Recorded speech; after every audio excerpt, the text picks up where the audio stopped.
Víctor Gómez Casanova. Hola, ¿qué tal? Muy buenas noches, bienvenidos sean todos ustedes a una nueva entrega de su programa Víctor en Vivo, otro nivel de información. Las gracias como siempre por el honor de su sintonía.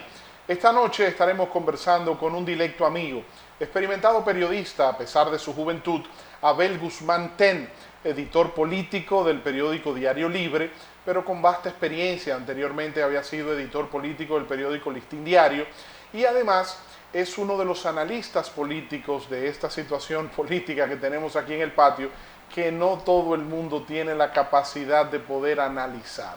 Entonces hemos querido invitar esta noche al periodista y analista político Abel Guzmán para con él pasar revista a todo este proceso y analizar cómo van las cosas. Mi querido Abel. Gracias, Víctor. Además, gracias. Abel, en un nuevo look. ¿Podemos tocar ese tema? Claro, ¿Podemos entrar por ahí? No hay problema, no hay problema. ¿Cuántas libras menos tiene Abel Guzmán? Bueno, hemos sobrepasado ya las 100 libras después de 110 libras, después de un proceso ya de un año y algo. ¿Hace qué tiempo te operaste? Un año y 4 meses, 4 meses, sí. Y entonces bajaste 110 libras, Abel. Así es. ¿Cuánto pesabas al momento de operarte? Oh, ya 230, 230 y algo. ¿Y ahora estás en? Eso, 200, las 110 libras.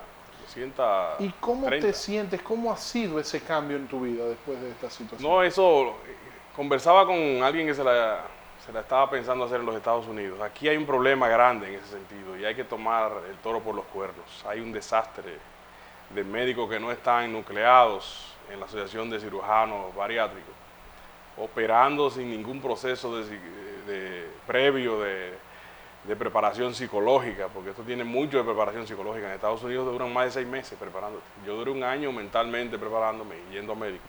Pero aquí en de un mes para otro te dicen vamos arriba. Métete aquí, hazte esta dieta rápido. Y la gente sigue con el mismo esquema de consumir la comida chatarra y no lo ha perdido, se opera y sigue con la mentalidad puesta en ese tipo de comida. ¿Y qué pasa? Antes del año fracasan. ¿Por qué? Porque sigue con el mismo tren de vida, tiene que cambiar inclusive a los sitios donde vas, el tipo de restaurante, tiene hasta que hacerte un bloqueo mental, si eres débil mentalmente del tipo de comida. Claro, el organismo también te va rechazando. Ese tipo de comida que antes tú procesabas, ya los primeros 6, 7 meses, hasta un año te caen mal, no lo procesas. Por ejemplo, los embutidos son bastante dañinos en el estómago, es un estómago nuevo que tú tienes. Dicen que de un bebé.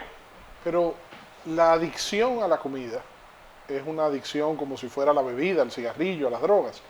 Entonces, cuando estás acostumbrado a comer de una manera y de repente te sometes a una operación, Sí. te operan el estómago, más no el cerebro. Eso es lo Entonces, que pasa. Hay que durar por lo menos de 6 meses a un año preparándose. Antes de la operación. Tú mentalmente irte preparando. Tomar la decisión, eso no se toma a lo loco por estética. La estética tiene que ser el segundo o tercer elemento. El primero es cambiar mentalmente y preservar la salud a largo plazo. Porque ¿qué es lo que estamos buscando? Ya yo iba camino a una diabetes, estaba la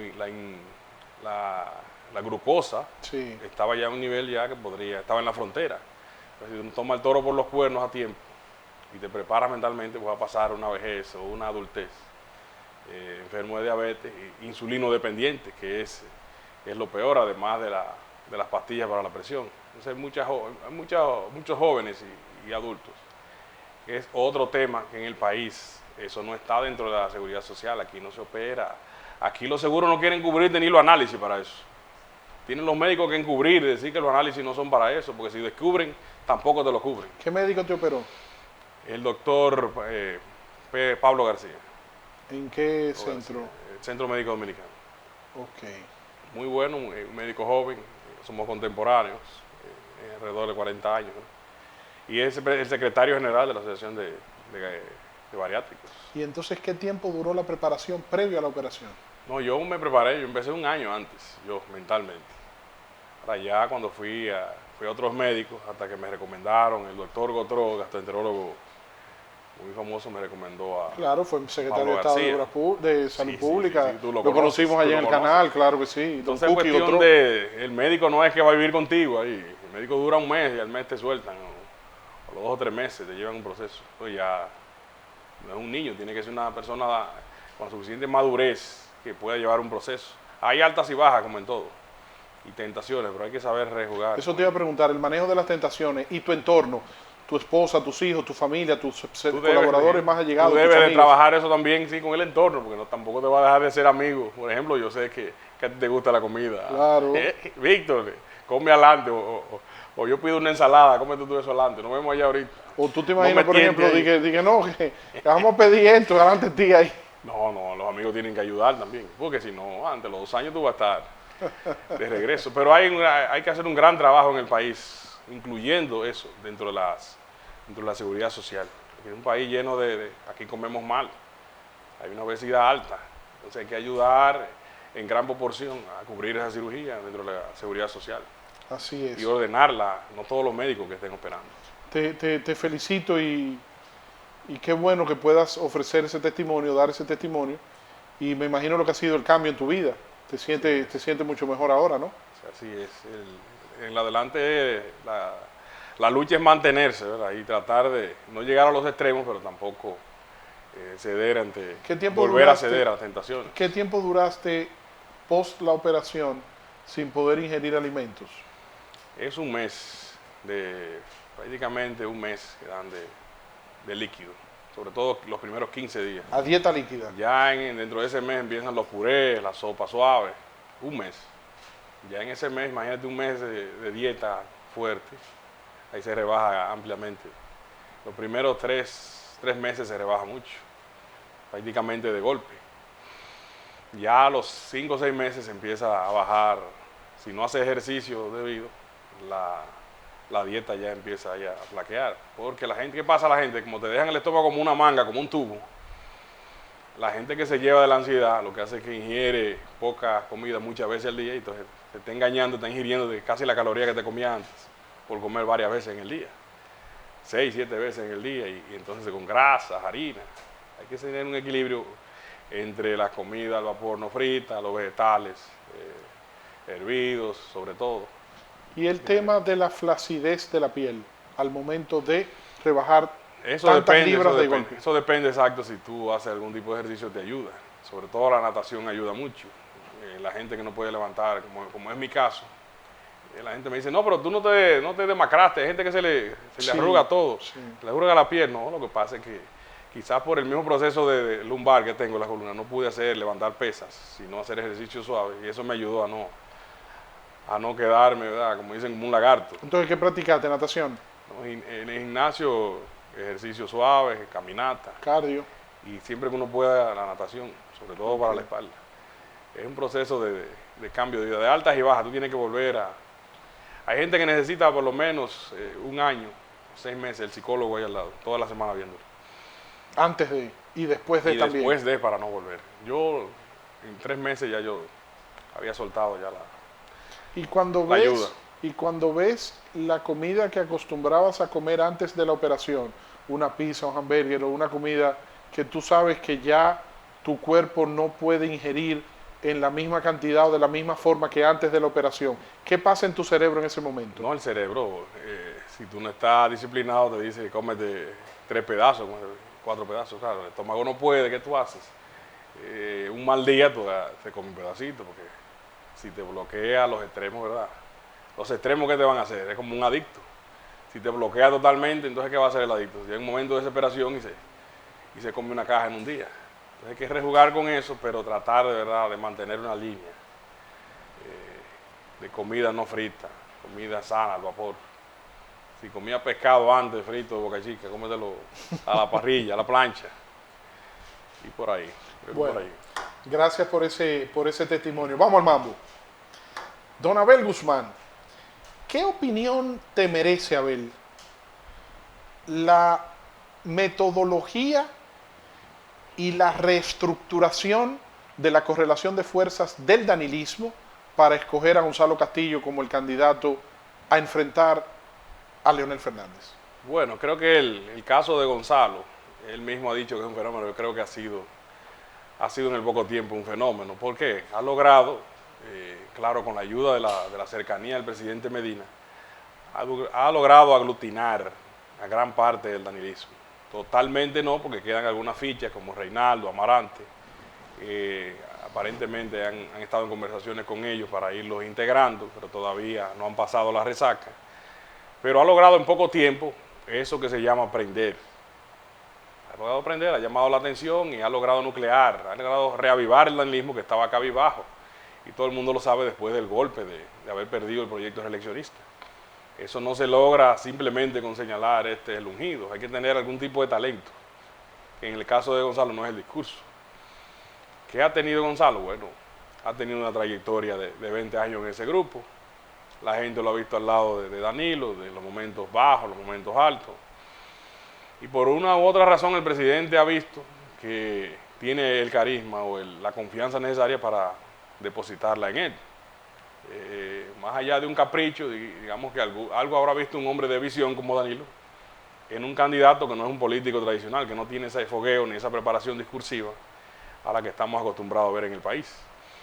A lo mejor se ha apostado a lo fresco, a lo nuevo, al gerente moderno, tecnológico, eficiente, que eso ha caído bien.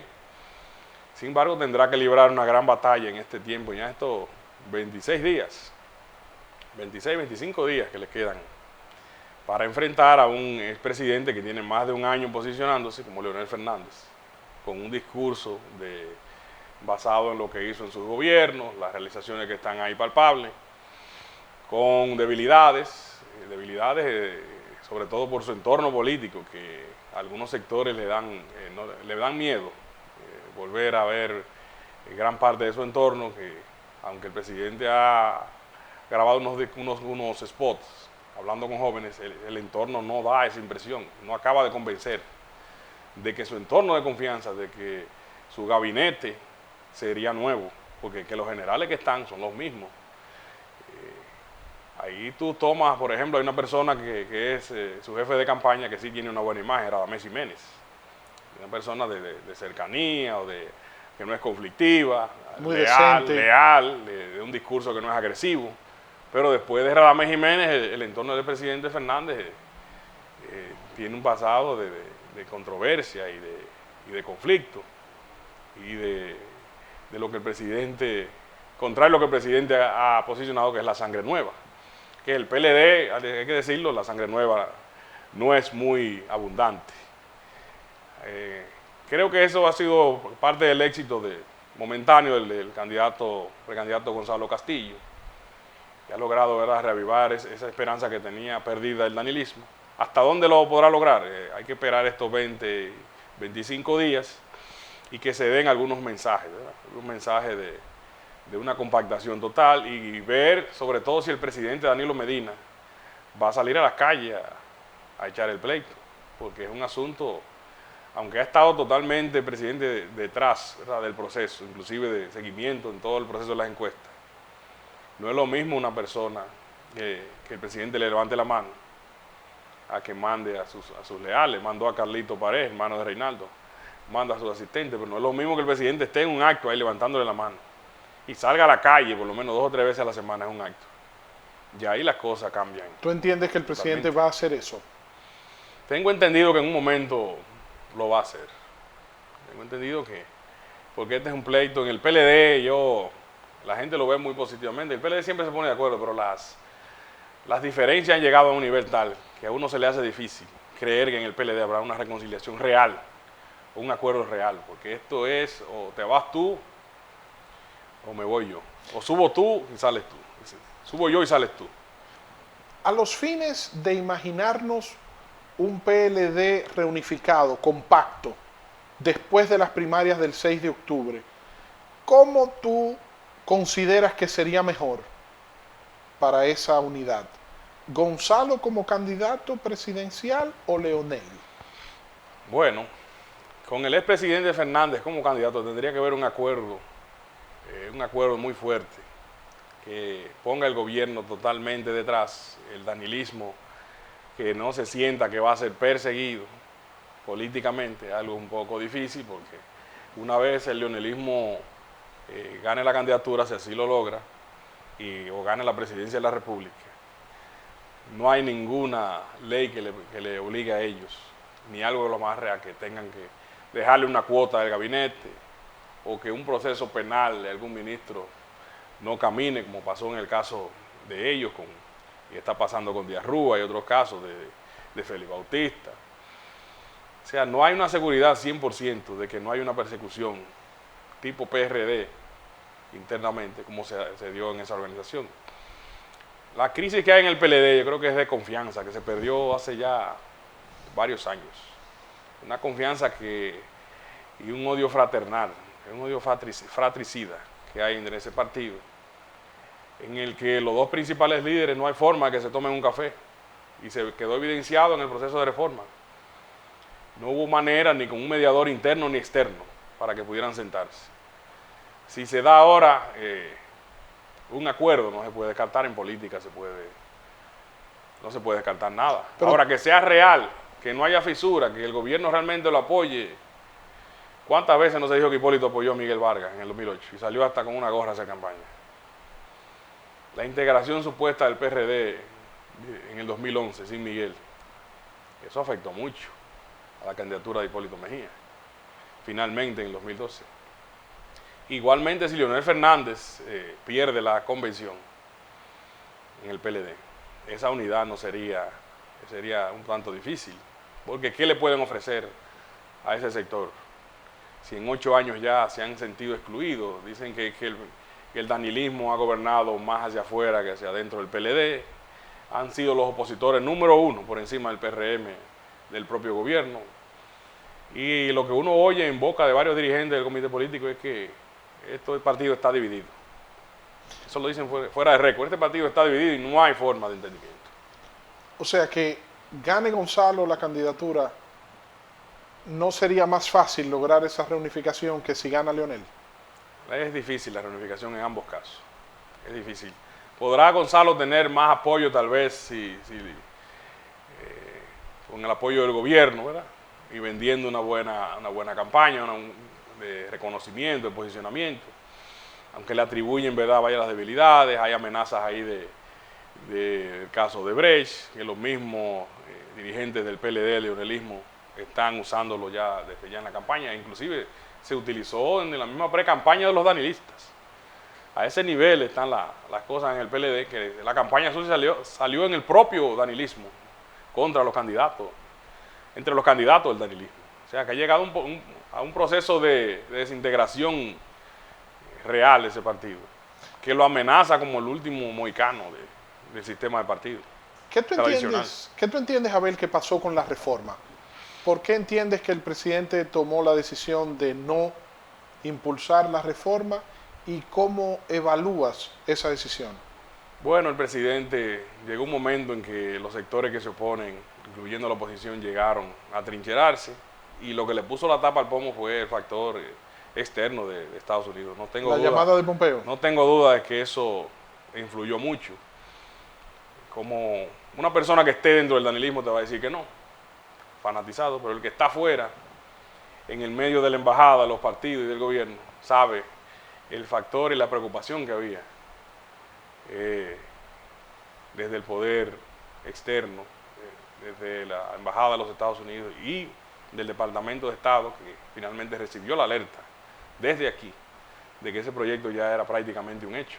Y eso puso al presidente a evaluar todos esos factores, a evaluar, y puso sobre la mesa, sobre la balanza, creo que la gobernabilidad y el salir con su nombre sin ningún tipo de cuestionamiento. Sin embargo, Abel, por cuestiones meramente personales. Sin embargo, Abel, hay algunos analistas que señalan que el riesgo que está corriendo el presidente Danilo Medina hoy, después de haber pronunciado el discurso del 22 de julio, renunciando a la intención de promover la reforma para un tercer periodo, es mayor que el que estuviese corriendo si hubiese decidido impulsar la reforma.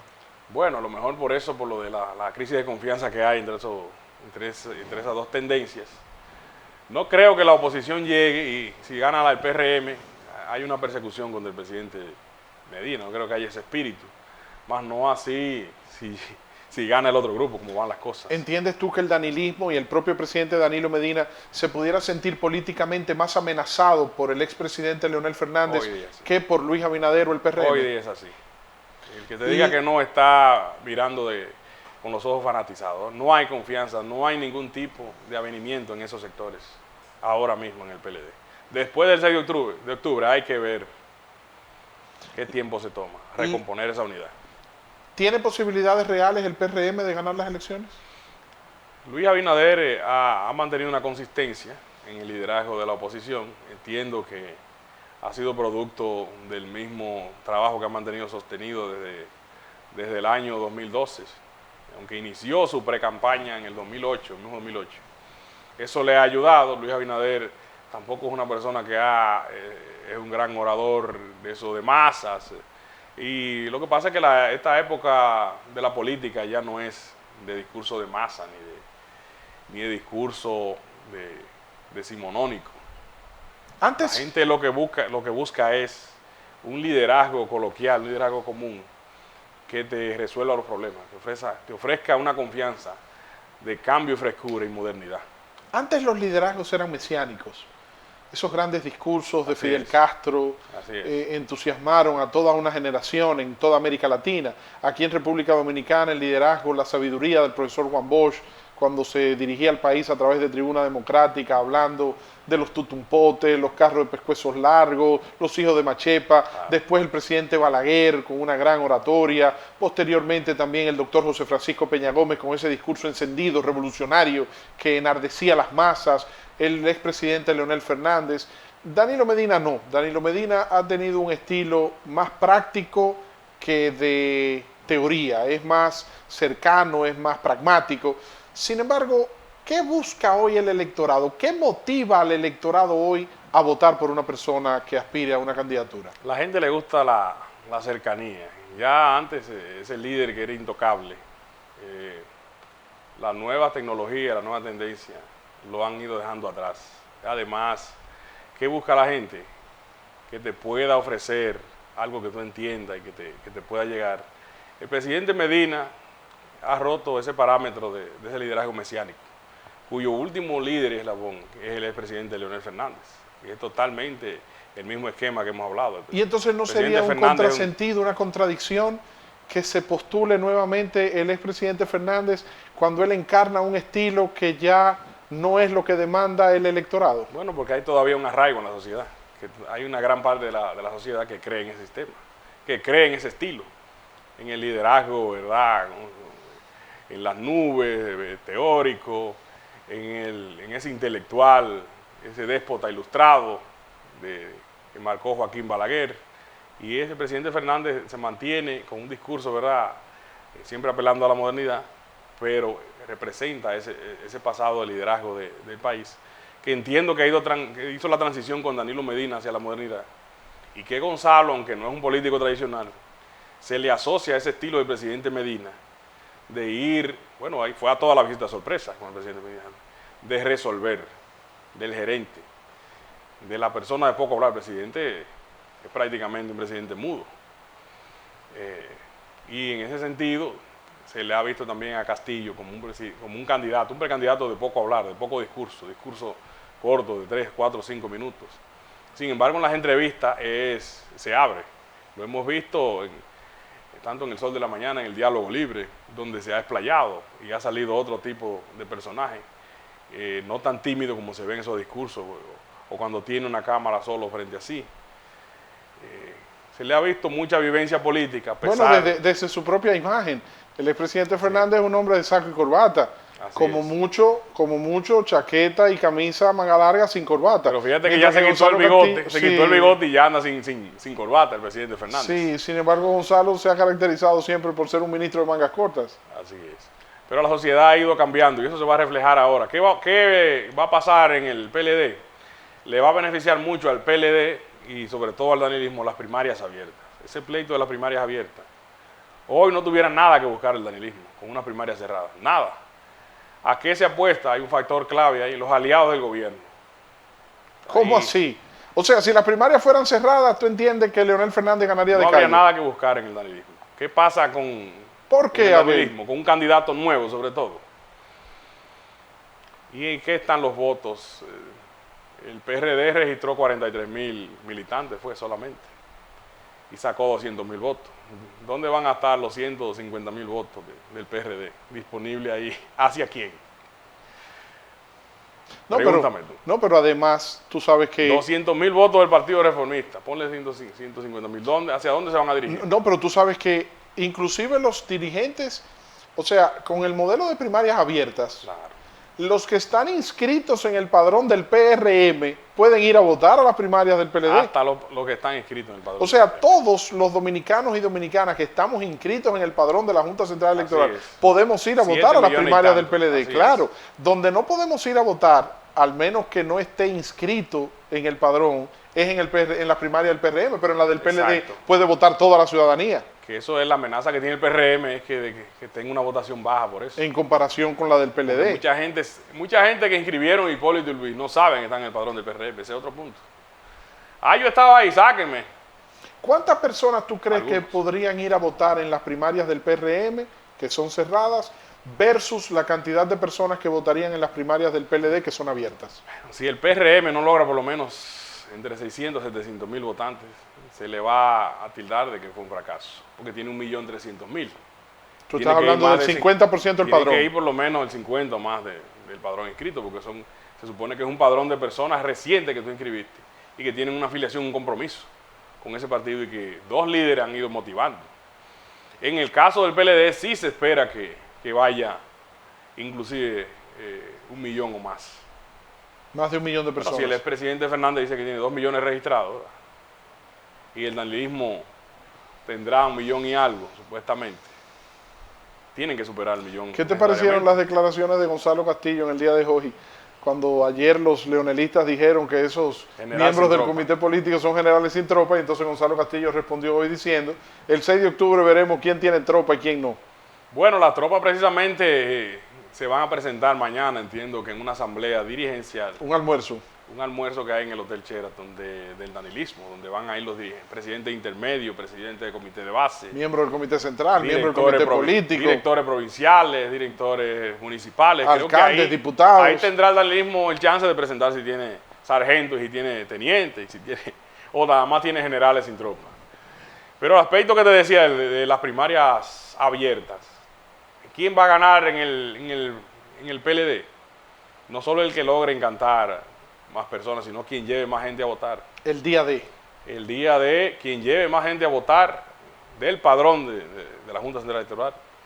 Y por eso que el expresidente Fernández y su equipo, que es bastante eficiente en eso, hacen énfasis en las asambleas electorales. Padroncillo, esa palabra la usan mucho, padroncillo. Padroncillo es, bueno, Víctor tiene en su casa 100 gente, Víctor es responsable de llevarse a 100 gente. El día de ese es tu padroncillo. ¿Cuánto tú necesitas que...? Y así es que se ha ido trabajando en el PLD. ¿Tú entiendes, Por eso ha entonces, superado el PLD a la oposición.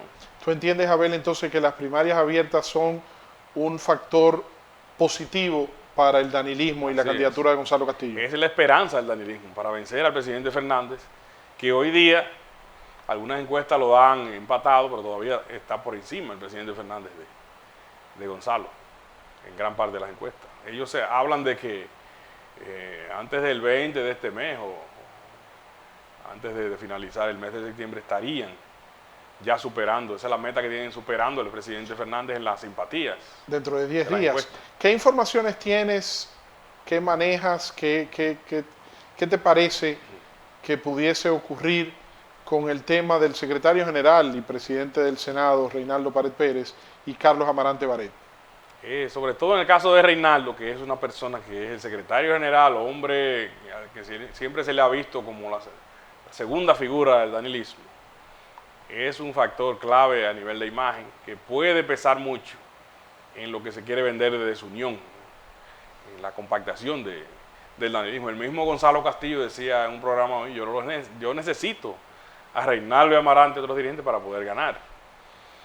Porque a la hora de vender una imagen, a la hora de nuclear los equipos, o sea, los equipos de cada precandidato sumados a los tuyos, es lo que te genera que todas las personas que tiene esa corriente puedan ser movilizadas y puedan ser motivadas. Porque un dirigente que se quede presidente de una circunscripción, presidente de un intermedio, que se quede en su casa sentado y no movilice a esa estructura, ya te puede provocar ahí una derrota en esa mesa. Pero José Tomás los Pérez, votos. Entonces Tomás Pérez puso un tweet desde Washington diciendo, yo sigo aquí en el dogado. Así es, hay varios que están en el dogado. Y, por ejemplo, Alejandrina Germán se le ha visto siempre inclinada al presidente Fernández, pero no se ha expresado. La vicepresidenta Margarita Cedeño Fernández no se ha expresado todavía a favor de ningún precandidato. Se espera que por ósmosis, como dicen por ahí, lo haga por el presidente Fernández, pero no lo ha hecho. Y parece que todavía no lo ha decidido. Se descartó la vicepresidenta, la doctora Margarita Cedeño Fernández, de poder ser la candidata en este torneo electoral por las declaraciones del perder. Perdió mucha confianza, sobre todo en el danilismo, que es donde ella era vista como un plan B, si el presidente Medina no podía. Y a partir de ahí creo que se le fue mucho el apoyo que podría tener en ambos lados. La confianza en ella, esas declaraciones se la desmoronaron. Dime una cosa, Abel, ¿tú entiendes que todos los senadores, o no todos, la mayoría de los senadores que están con el danilismo apoyando a Gonzalo, la mayoría de los alcaldes que están con el danilismo apoyando a Gonzalo, la gran mayoría de los diputados que están con el danilismo apoyando a Gonzalo, de los regidores que están con el danilismo apoyando a Gonzalo, los directores de distritos municipales, los vocales, los miembros del comité político, los miembros del comité central, los directores de distritos municipales, los vocales, los presidentes de comité intermedio, es decir, toda esa estructura partidaria, más la estructura gubernamental, los ministros, los directores, los viceministros, los subdirectores, los que son presidentes de consejos de administración, superintendentes, administradores generales, o sea, toda esa estructura del PLD,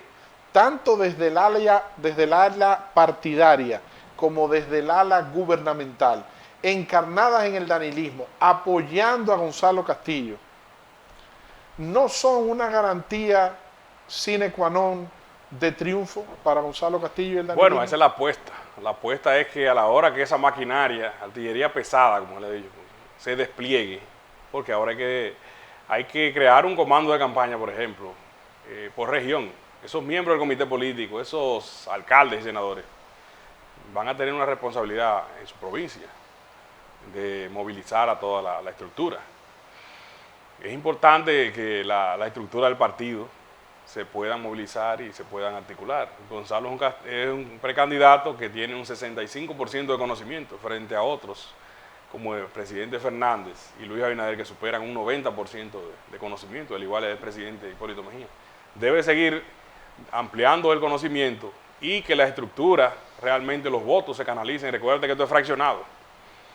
El senador puede estar pensando primero en él, primero los míos, entonces después el candidato de la tendencia. Tengo que salvarme yo. Esos senadores tienen que revalidarse en una convención ahora, y esos alcaldes, que van todos a primaria. Y los diputados también. Y van todos a primaria. Entonces tienen que fajarse primero en el proyecto de ellos.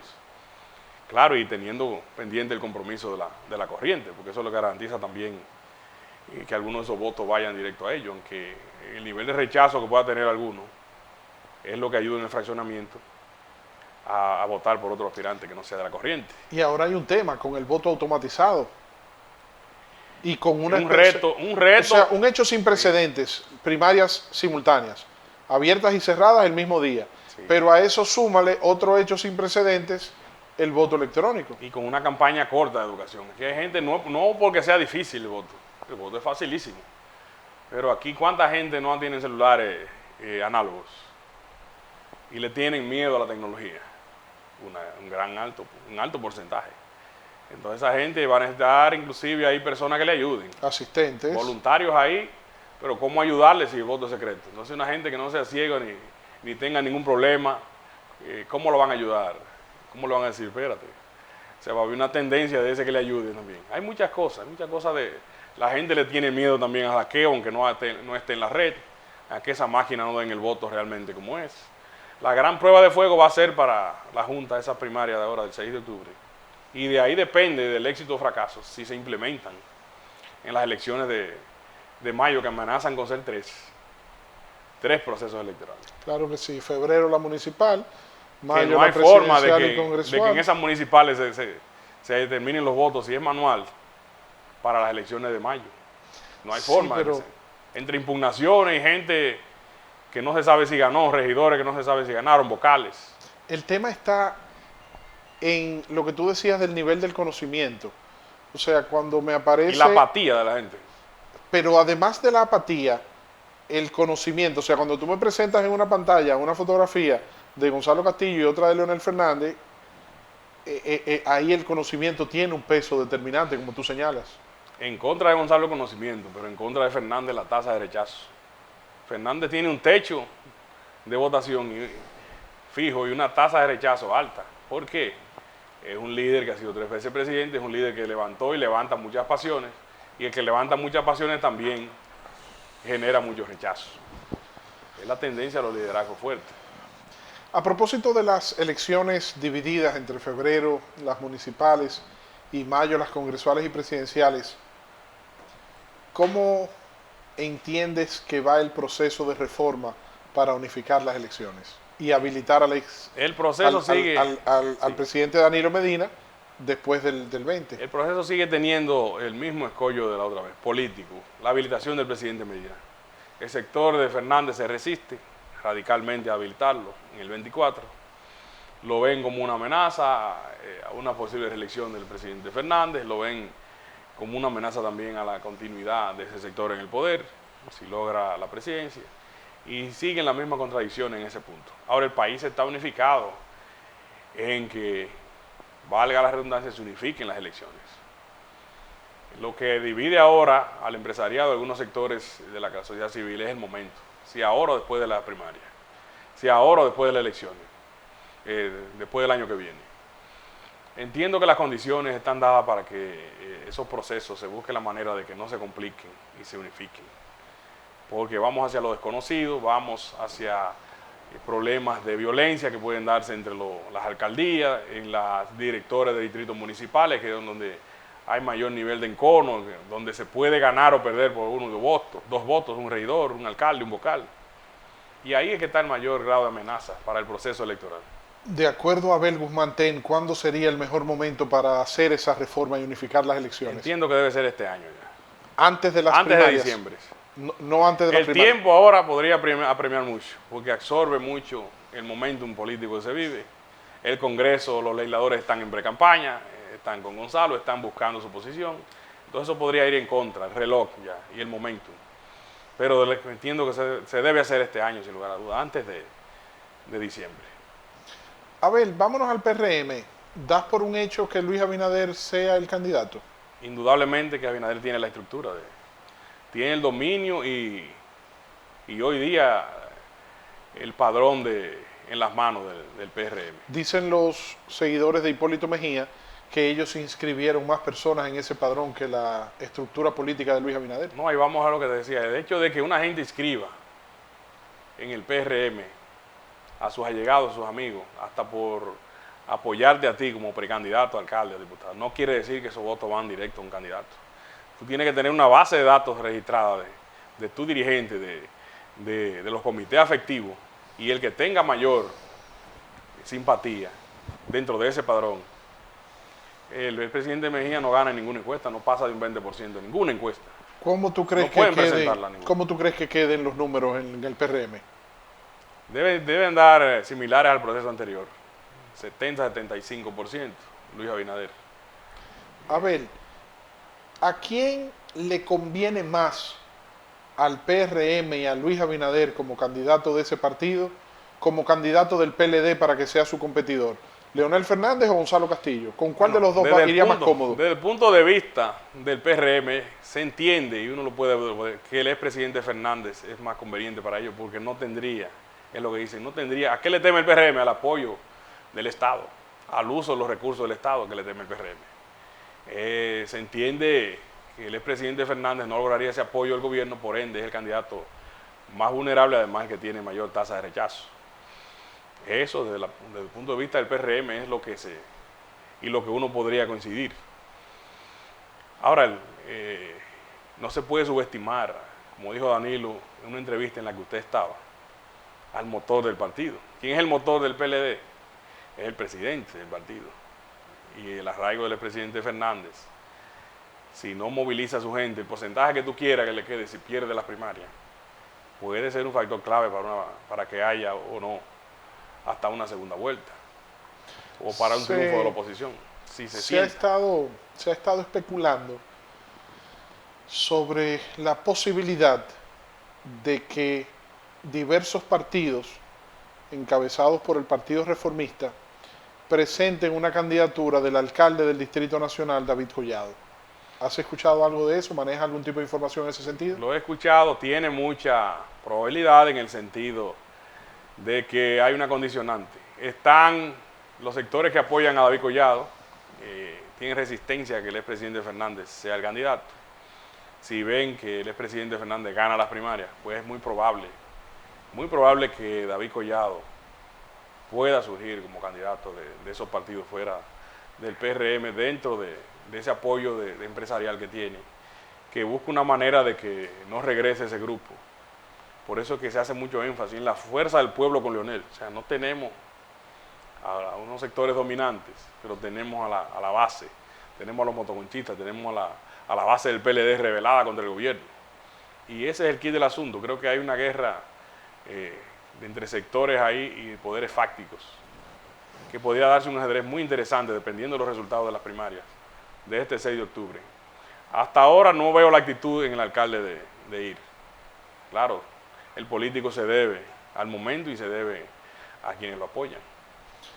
Abel, si tomamos en cuenta que, como tú señalas, la tasa de rechazo del expresidente Leonel Fernández, más sectores importantes de los poderes fácticos de la sociedad, no estarían de acuerdo con un retorno del expresidente Fernández de nuevo al poder, deduzco entonces que una eventual repostulación del presidente Danilo Medina de haberse modificado la Constitución hubiese tenido menos traumas y hubiese sido menos traumático y más cómodo para el PLD mantener el poder o presentarse a las próximas elecciones. A la larga sí. A la larga sí, además se sabe que se le juró, el empresariado le juró el apoyo en Capcana al presidente de la República. El presidente lo que tuvo fue un problema de legitimidad interna y un factor externo que llegó a último momento. Reitero, que pesó mucho. Esa advertencia de que se respete la institucionalidad y la Constitución. Pesó mucho en un mandatario consciente como el presidente Medina, que ve más allá, como decía Peñagüez, más allá de la curva. Los cabezas calientes ven en el momento. Ahora el mecha larga ve más allá de la curva. Danilo hubiese definido las elecciones en primera vuelta. Muy probablemente. Sin embargo, ahora no se ve una definición. No igual que en el 2016, claro que no. Con mucho más dificultad, más desgaste. Pero sí, el poder del Estado y la popularidad del presidente le hubiera ayudado mucho. Especulando tú y yo aquí, si hubiese Danilo Medina optado por un tercer periodo, si hubiese reformado la Constitución, ¿entiendes que el expresidente Fernández hubiese competido contra Danilo Medina a lo interno del PLD en estas primarias del 6 de octubre o se hubiese ido como candidato por otros partidos? No, estaba obligado a competir. Está obligado a competir porque se iba a ver ya como un líder evasivo. Y lo peor que tú puedes vender ante tus leales es la cobardía. El presidente Fernández ya estaba obligado y está obligado a lanzar su último cohetazo. Si pierde ahora de un Nobel político, primera vez que se presenta, ya su futuro político va a estar diezmado. Muy diezmado y muy amenazado.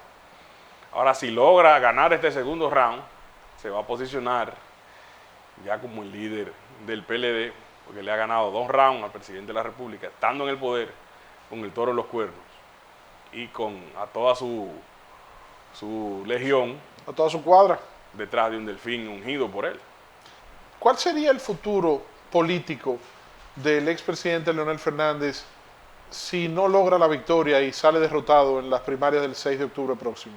Bueno, los expresidentes tú nunca lo puedes pintar como un cadáver político, y los ejemplos están de más. Hoy día Lula da Silva, cuando quiere, es presidente de Brasil. El presidente Fernández, tú no puedes sepultarlo nunca.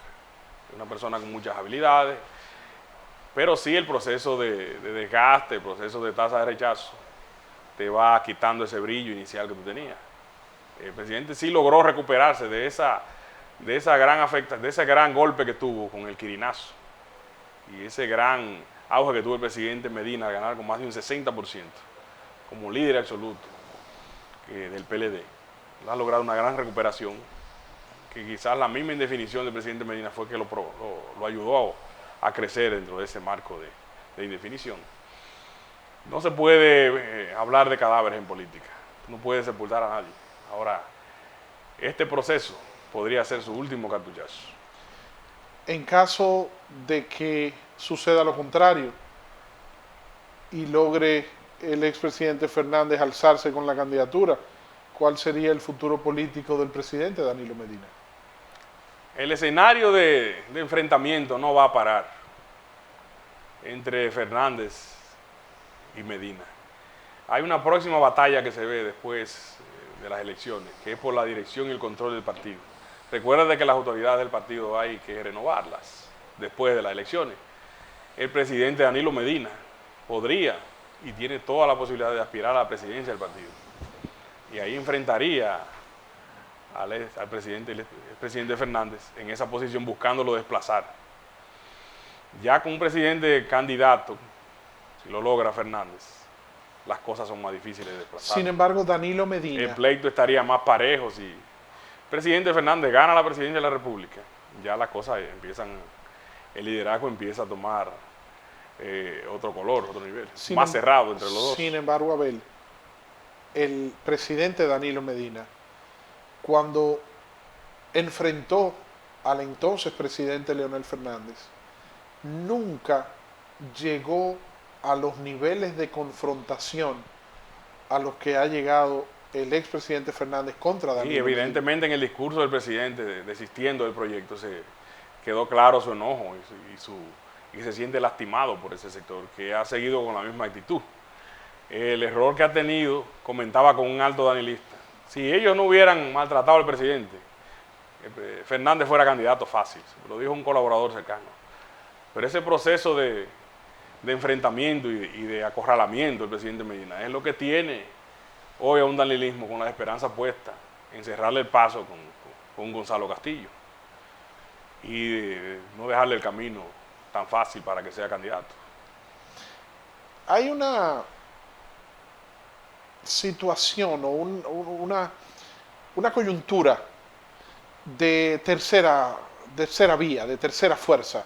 O sea, hay analistas que señalan que el PLD arrastra un desgaste como partido por haber tenido ya 4 administraciones de gobierno de manera consecutiva, 5 si se cuenta la administración de gobierno 96-2000, que fue la primera del PLD con el expresidente Leonel Fernández, y los mismos rostros, las mismas figuras. O sea, hay una parte de la sociedad que te argumenta eso y te dicen que hay un cansancio político hacia el PLD.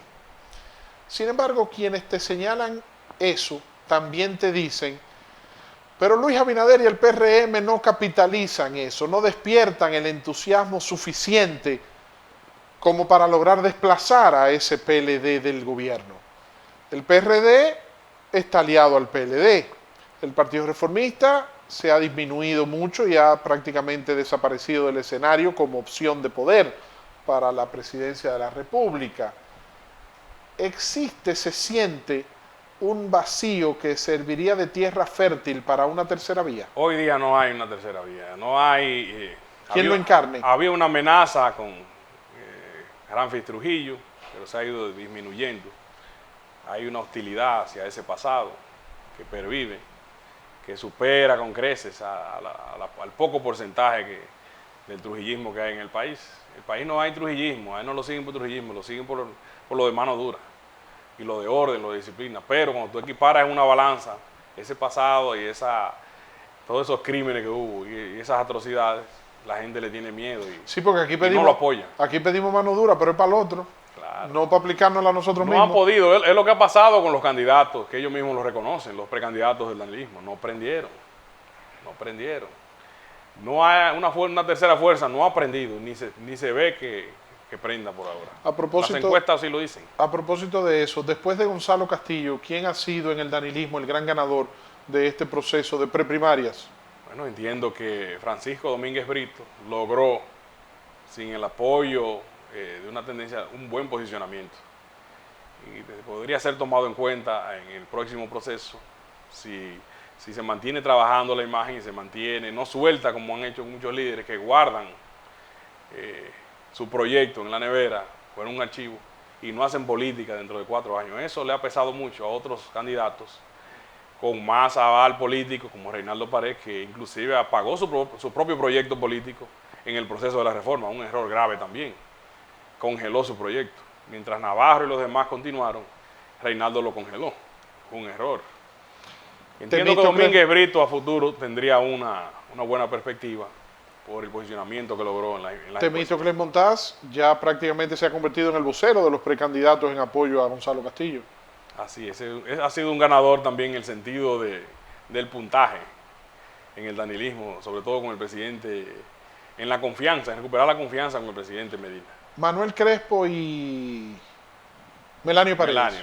Manuel Crespo y Melanio se le vinculan al presidente, sobre todo a Manuel, al presidente Fernández, de que en cualquier momento pasarían a darle su apoyo al expresidente Fernández, como Marisa se espera en ese momento lo haga con el candidato del danilismo. Estos últimos minutos finales, Abel, hablar un poco de periodismo. La nueva costumbre, sobre todo de los más jóvenes, de los millennials y de quienes nacen con la tecnología en sus manos. Antes era con el pan debajo del brazo, ahora vienen con la tableta y el celular debajo del brazo. Va a desplazar la impresión de los periódicos.